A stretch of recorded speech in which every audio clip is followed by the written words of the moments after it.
better for you to be that disruptor of your own business rather than somebody else.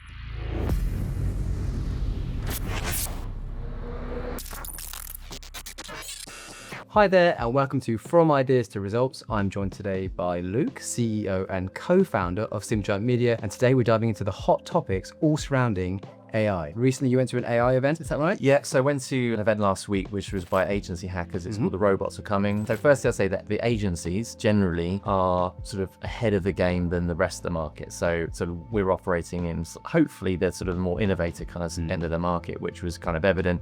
And I think a lot of brands are coming to agencies to ask for help because actually it's something they can't really sort of explore, and they're almost expecting agencies to be able to do that. And my objective now is almost to try to disrupt our business through AI. The challenge that businesses have is almost, if you don't have that mindset, somebody will. So my mission is now to look at all of our processes and go, cool, how would I do that if I didn't have all the people? Better for you to be that disruptor of your own business rather than somebody else. Also, I think making time, sort of dedicated time to onboard AI. So again, we've done a recent survey, and at the moment about 85% of our people use AI on a daily basis. So we've got kind of good utilization of AI. But again, that's a simple kind of metric, and there's probably more that needs to be done to understand kind of how that's being used and any areas that are kind of strong and kind of weak. You've got to have time, dedicated time within the organization to explore new ideas, try things. So I think that's another thing that businesses should kind of consider, and something that we sort of do a lot before. We've sort of been sort of doing bits and pieces in the last kind of month or so, but it's a good reminder to really kind of focus on that and create that kind of dedicated time. And the other one was the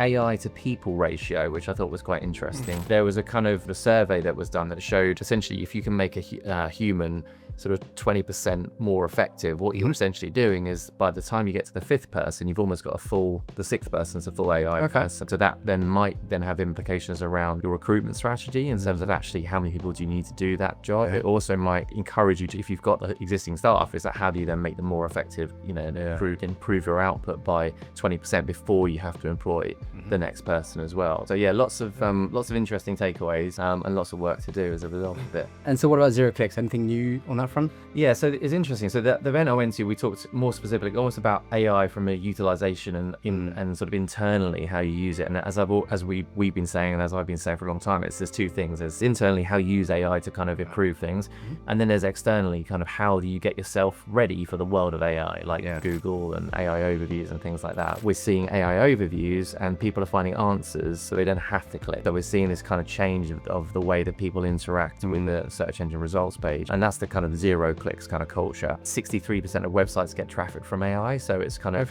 actually less than I thought it would be, but it's still it's still kind of growing. And again, it falls into this naming culture of what do we call it? So we've been calling it entity SEO, and we've been talking about this for ages. And what's exciting for us is that a lot of businesses are going, how do I prepare for it? We've been working that how out for years, and so we've got great solutions for that piece. But we're also seeing it called generative engine optimization as well. So it's going to be interesting to see what happens in the kind of SEO space. Where is it going to be SEO and GEO? Is it going to be entity SEO? Like, we're going to see this sort of, or zero clicks. Like, what is the kind of naming culture that's going to happen? Irrespective of what people call it, it is happening, and it's changing the entire dynamic of the marketing world when it comes to search, particularly. And the questions that I'm sort of posing right now for like the next step is, do you need to optimize for agents? So when you're optimizing content and optimizing your website, the question I'm asking is, well, how do you make sure that your content is the one that operator finds? So operator is not a human being, as an agent. You've given it an instruction, said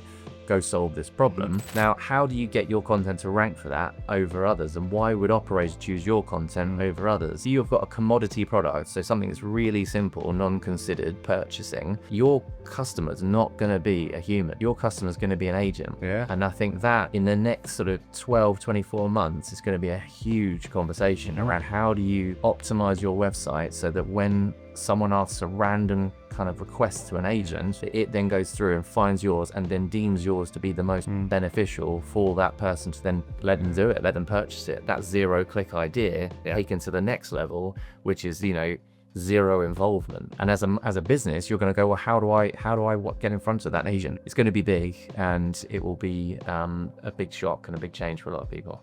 Well, that's it from us this week. Those are the key topics happening in AI. If you found that useful, check out the content on our website and follow us on social media. See you again soon.